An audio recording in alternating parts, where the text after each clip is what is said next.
să lucrăm în câmpul Evangheliei. Ne-ai chemat ca să lucrăm în via Ta. Ne-ai chemat ca să fim oameni după sfântă voia Ta, să răspândim, o Doamne, în lume iubirea Ta. Să răspândim iubirea Ta, asta dorim și mult am vrea, Iisus. Până la margini de pământ să răspândim cuvântul Tău. Până la margini de pământ să răspândim. Până la margini de pământ să spunem despre jertfa Ta, despre prețul ce L-ai plătit la Golgota.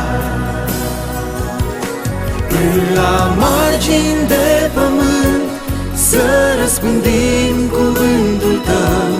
Până la margini de pământ să răspândim.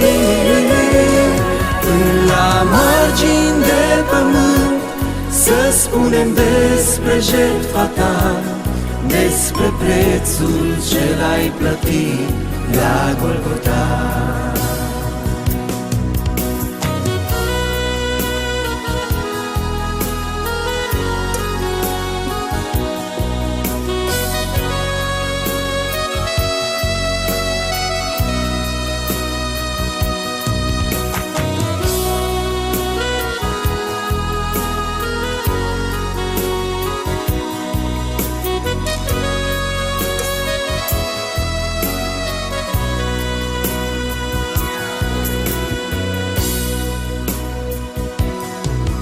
Ne-ai chemat ca să lucrăm chiar printre oamenii pierduți.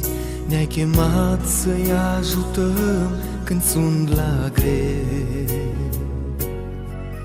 Ne-ai lăsat ca să trăim, să-i câștigăm pentru Iisus, să-i îndreptăm pe calea care duce sus. Să-i câștigăm pentru Iisus, să fie toți în ceruri sus, Iisus.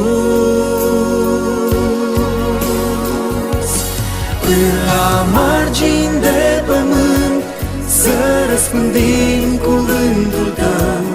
Până la margini de pământ să răspândim. Până la margini de pământ să spunem despre jertfa Ta, despre prețul ce L-ai plătit la Golgota. Până la margini de pământ să răspândim cuvântul Tău.